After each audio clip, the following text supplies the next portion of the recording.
What's going on, everyone? Jeremy here from The Quartering. Normally, I would have some sort of opening meme or whatever, but obviously this video uh, wouldn't be appropriate.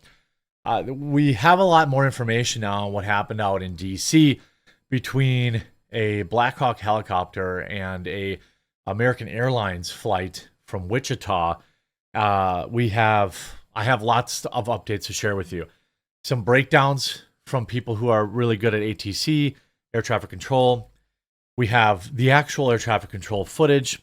We have the alarm bells, exclusive information about the alarms that they received, some information about who was on the plane, and a lot more to talk about. We'll have more time to get a deeper dive into it on our live stream today at 1 o'clock Eastern. So if you haven't yet followed Quartercast, please give that channel a subscribe, a subscribble. Hopefully you will enjoy that. And if you enjoy supporting free speech, download the Rumble app and at least watch our live streams there. I understand a lot of people maybe don't have everything they want there, but I would definitely appreciate if you watch us on Rumble. So the American Airlines CEO, we've got the blame game going already. For those of you that don't know, last night around 8 o'clock, there was reports of a small plane that had gone down. Footage was almost immediately released, and it was pretty clear that it wasn't a small plane. And turned out to be an American Airlines passenger regional jet, the type I fly in all the time, and nobody survived. It had collided with a Black Hawk helicopter, and there are no survivors. They haven't even found half or a third of the bodies. They may never. There's a lot of speculation. We can talk about DEI and the ATC. My wife is a pilot. My best friend is a pilot.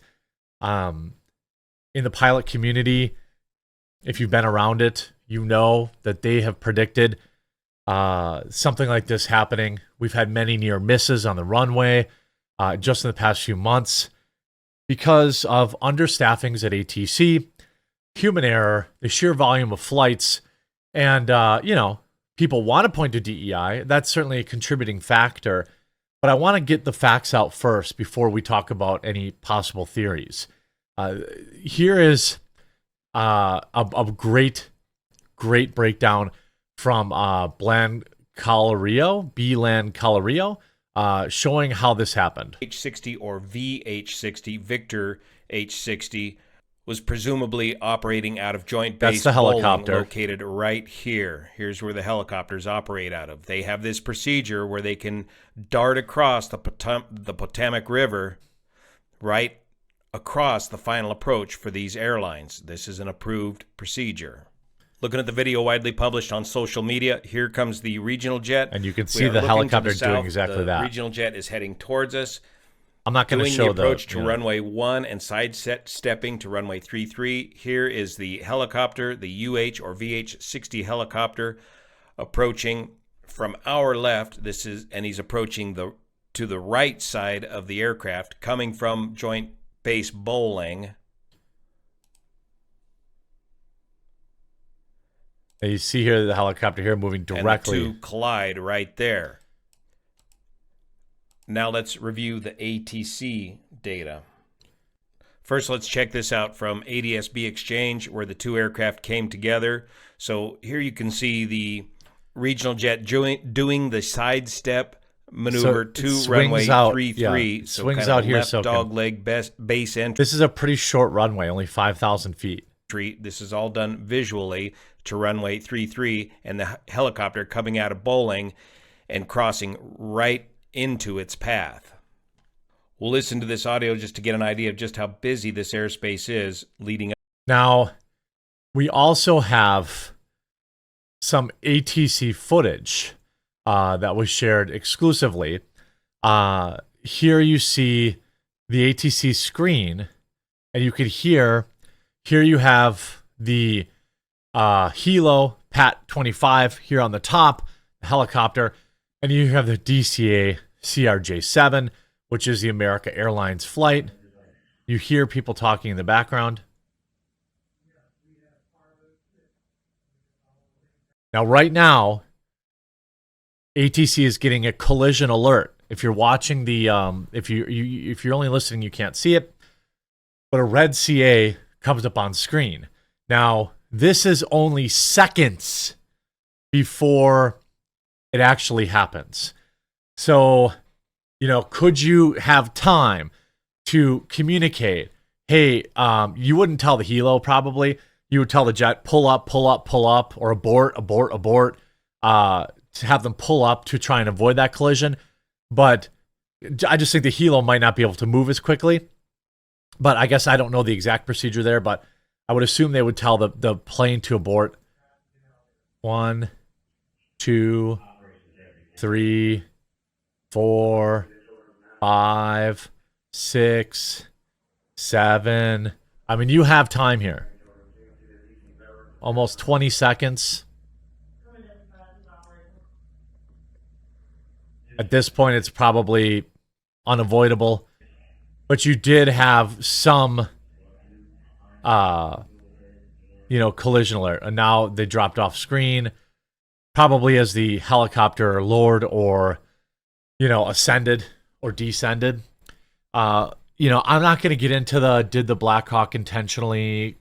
I don't want to go down that road. There's absolutely no evidence of that. There are lots of questions that we're going to ask, and I think there are lots of things worth pointing out. The blame game right now. Look, we can listen to ATC on the tower too as they clear them to land.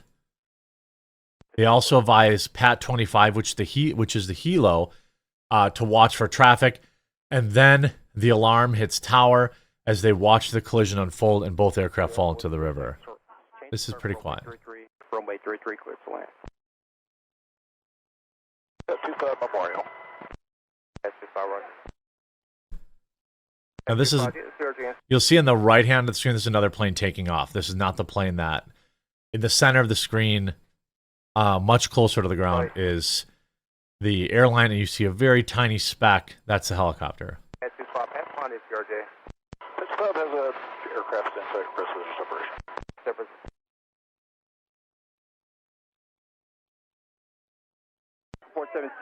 American 3130, go around, turn left in 250, claim maintain 3000.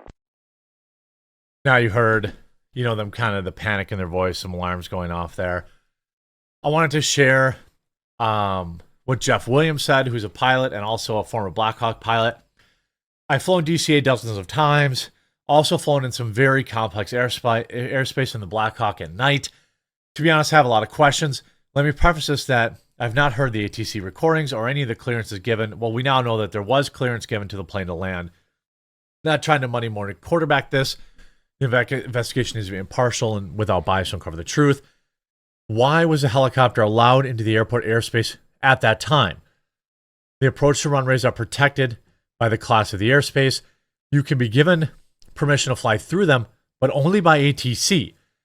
Given the location of the collision, it seemed to be right through the approach path. If given clearance, did they have the altitude restriction? Did they say, hey, you can fly through it, but you got to be, 1,000 feet up or below, X, Y, and Z, so there's no collision. That, flights overlap all the time, but that's why they control the altitude of the flight. That's part of what ATC will tell you.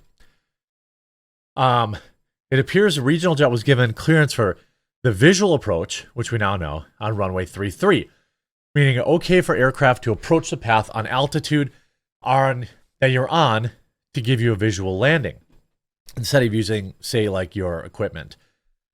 Most of the time, the pilots back this up with GPS, pointing to landmarks, in which case is the river. So what altitude was the jet at?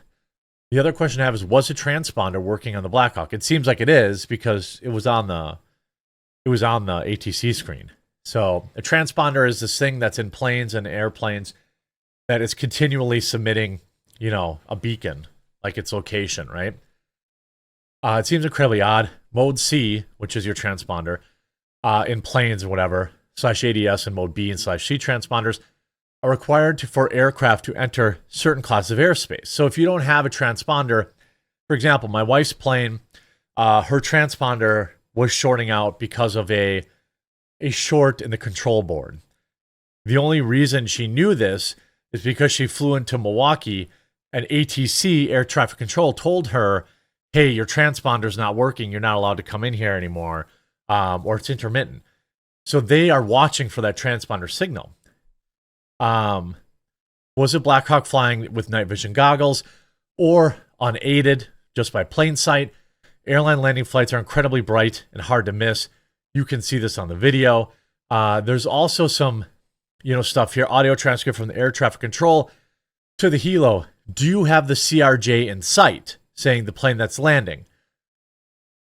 Because we just got this from the Associated Press, and it says, quoting here, in audio from the air traffic control tower around the time of the crash, a controller is heard asking the helicopter, quoting here, Pat 25, do you have the CRJ in sight? In reference, of course, to the passenger aircraft. Tower, did you see that? Another pilot is heard calling seconds after the apparent collision. The tower immediately began diverting other aircraft from Reagan. So it appears there was some concern going in as to whether the Black Hawk helicopter had seen or could see this plane that was... They didn't see it.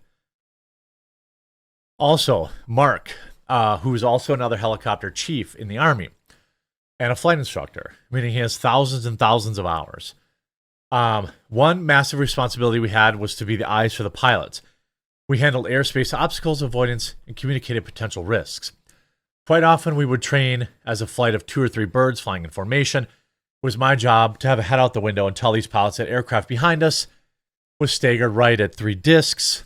That's how they measured that stuff, rotor discs. I can tell you, after doing this for hundreds of hours, even when you know exactly where a Black Hawk is and you have night vision goggles on, it's extremely difficult to see. I mean, that's how they're designed, right? The red and green lights on the top get lost in the lights of the city below. The only lights on top of the aircraft are called slime lights because they're very, very dim greens. Incredibly difficult to see. If you're above a helicopter, even if it has a flood or spot on underneath it, it's still very hard to see the bird because of the illumination below the airframe. Another thing people should know is just how busy things can get on the aircraft.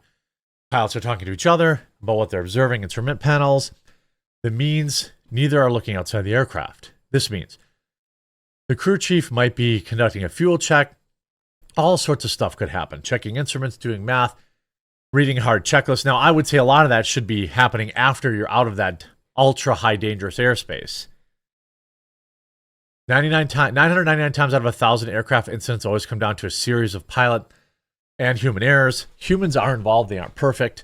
And everything that I've found has led to this. I think it's worth pointing out that people on the left, like Norma Torres saying this is Trump's fault, is bonkers. If it's anything's fault, it's years of poor hiring, DEI practices that we've known in ATC, where they have, specifically forbade, white males. 3,000 top performing applicants for air traffic control were rejected by the FAA for being representing white. Mountain State's legal foundation as part of a class action on behalf of 900 plus would-be air traffic controllers. Now, air traffic control is an extremely difficult and stressful job. You should look into their retirement plan and the things that they have there. DEI certainly has led to staffing shortages. Here's a reporter. I feel horrible for this man. I'm disgusted that any reporter is bothering him right now, much less asking him to see a text from his wife. I'm not going to play the video. My heart goes out to this guy. Right now, there's a lot of questions that are mostly answered by a series of terrible, terrible decisions. The American Airlines, the passenger jet, appears to be guiltless in this, as far as I can see. They were doing exactly what they were supposed to be doing. The helicopter was either A, not where we're supposed to be, or B, air traffic control did not react fast enough or with enough clearance to make sure this didn't happen. Absolute disaster that many saw coming for a lot of time. As I find more information, I will continue to post on it if we get any major breaks here. If you're informed by the video, please leave a like on it and subscribe. Follow down below. I would really appreciate it. We'll talk to you again real soon.